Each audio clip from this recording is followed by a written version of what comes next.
was wiping my nose because I could cry. In a world where sound defines identity, one man dared to turn rhythm into philosophy and happiness into an art form. Pharrell Williams was never just a musician.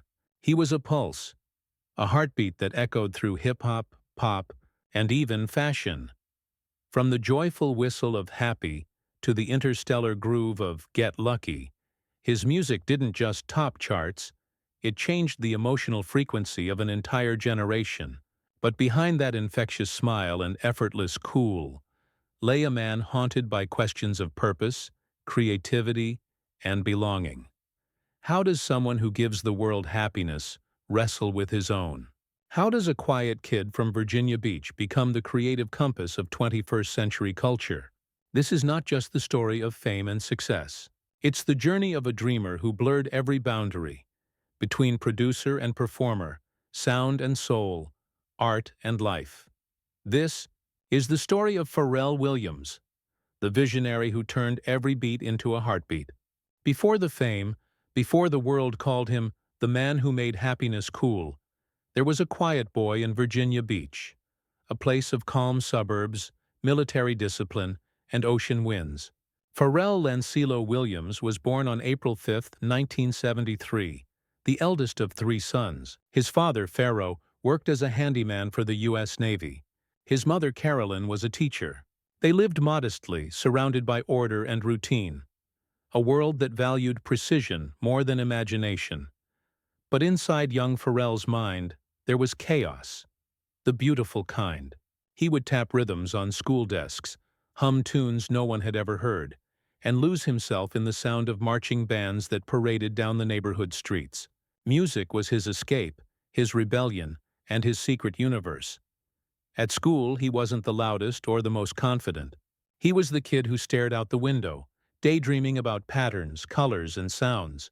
It was there he met Chad Hugo, another quiet, eccentric boy obsessed with melody. The two connected instantly, speaking a language made not of words, but beats. Together, they built a small world of sound from cheap keyboards and borrowed equipment, turning bedrooms into makeshift studios.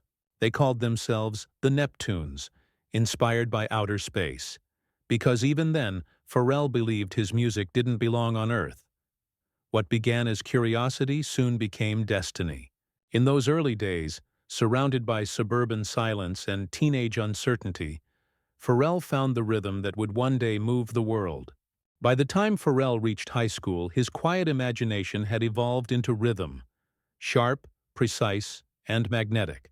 Alongside Chad Hugo, he began crafting beats after class, looping drum patterns on battered samplers, layering melodies that felt alien and soulful at the same time. In 1990, fate intervened at a school talent show. Pharrell performed an original rap, and in the audience sat Teddy Riley, the legendary R&B producer who had just built his studio in Virginia Beach. Riley saw something rare, a spark too unconventional to ignore. Within months, Pharrell and Chad were interning at his studio, absorbing every note, every nuance of professional production. They learned the rules of the industry, only to later break them all.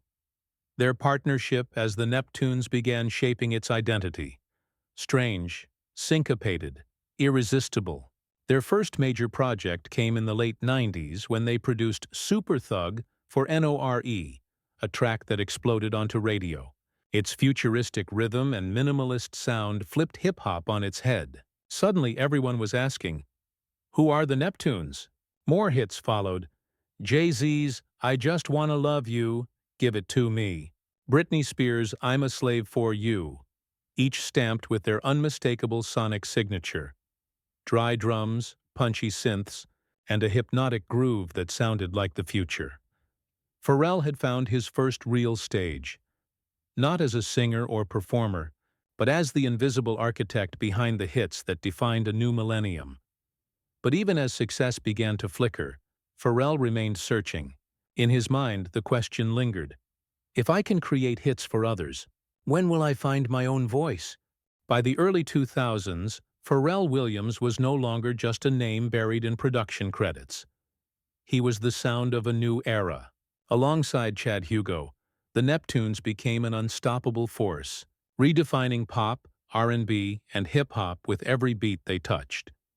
Their sound was clean yet chaotic, robotic yet emotional, a paradox that captivated artists across every genre. In a single year, they produced for Justin Timberlake, Usher, Beyoncé, Jay-Z, and Snoop Dogg. The radio belonged to them. Their fingerprints were everywhere. Rolling Stone would later call them the architects of modern pop. But Pharrell wasn't content staying in the shadows. In 2003, he stepped to the microphone himself with Frontin, a smooth, confident track that fused R&B sensuality with futuristic funk. It was his declaration of independence. The song became an instant hit, proving that the producer could also be the performer. Then came the collaborations that would define a generation. The ethereal groove of Get Lucky with Daft Punk, the infectious optimism of Happy, and his sleek partnership with Snoop Dogg on Drop It Like It's Hot.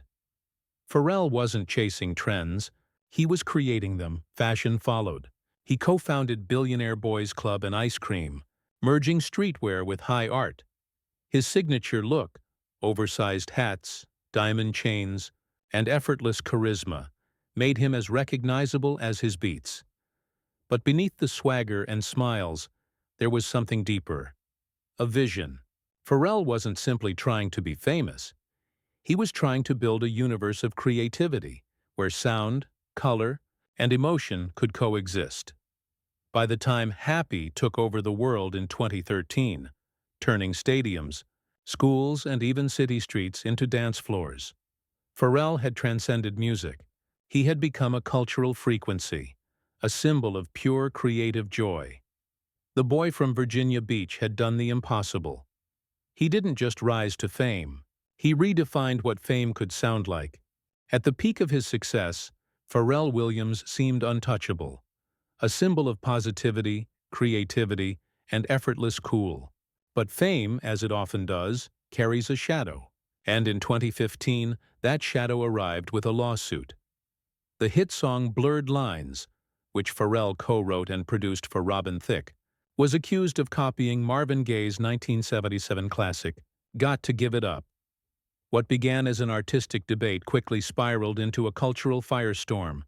Critics labeled it theft. Others called it inspiration gone too far. When the court ruled against Pharrell and Robin Thicke, ordering millions in damages, it wasn't just a financial blow. It was a public questioning of his integrity, his genius, his soul. Pharrell later admitted that the verdict crushed him. He had always believed creativity was about channeling, not copying, connecting with the unseen pulse of the universe and translating it into sound. But now, he was painted as the villain in a story about stolen art. As the headlines grew louder, Pharrell grew quieter. He retreated from the spotlight, reflecting on how fame had distorted the very joy that once fueled his art. He questioned the industry, the media, and even himself. When the world decides you're wrong, how do you find your rhythm again? The smile that once defined him began to fade. For the first time in his life, the man who wrote Happy could no longer feel it. But within that silence, something was shifting. Pharrell was breaking. And through that break, something entirely new was about to be born.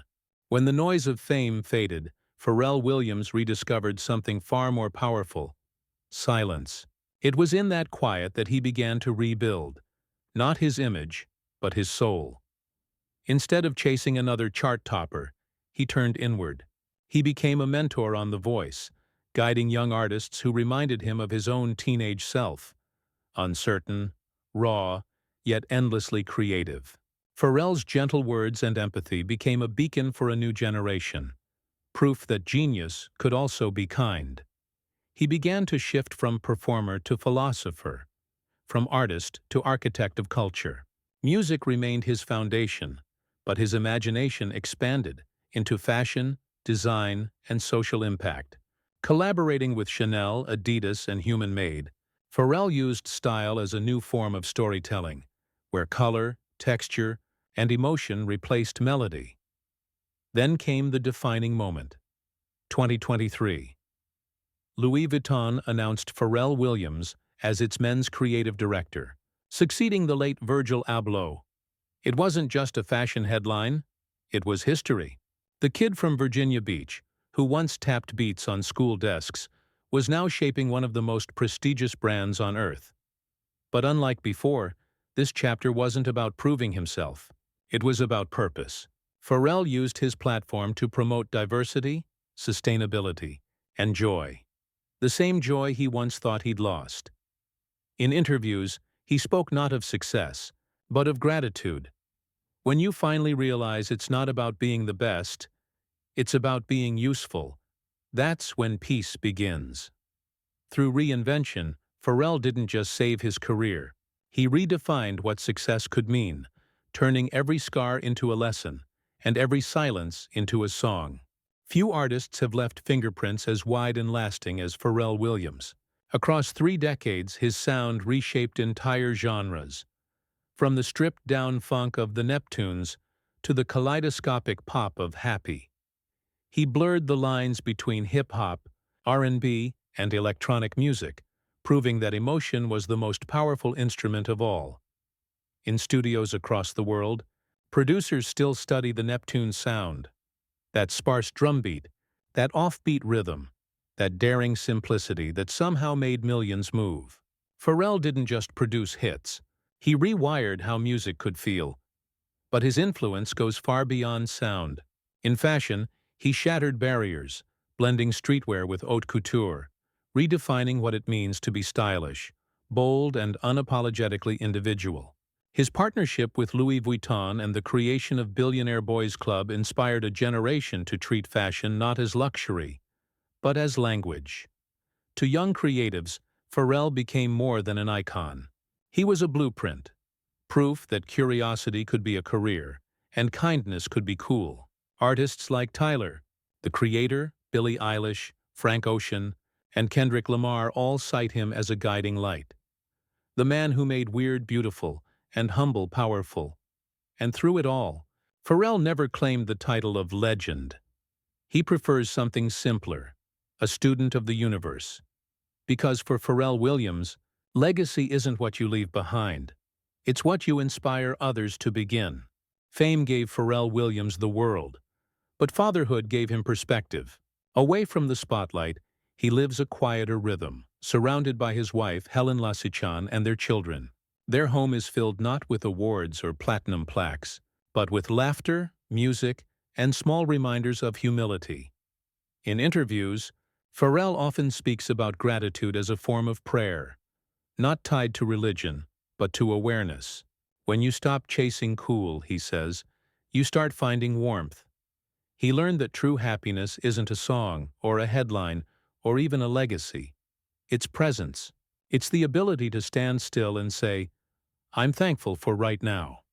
Beyond music, Pharrell has dedicated himself to education and empowerment. He founded Yellow, a nonprofit organization that reimagines the future of learning by inspiring creativity in children, especially in underserved communities. To him, giving back isn't charity, it's evolution. The next genius, he once said, is probably sitting in a classroom somewhere, dreaming louder than I ever did. At this stage of his life, Pharrell no longer measures success by hits or headlines. He measures it by impact, the joy he creates, the kindness he cultivates, the bridges he builds between people and possibility. And perhaps that's the final transformation of the boy from Virginia Beach. He no longer chases happiness. He embodies it. From a small classroom in Virginia Beach to the grand runways of Paris, Pharrell Williams has walked a path few could imagine. A journey guided not by fame, but by faith in creativity itself.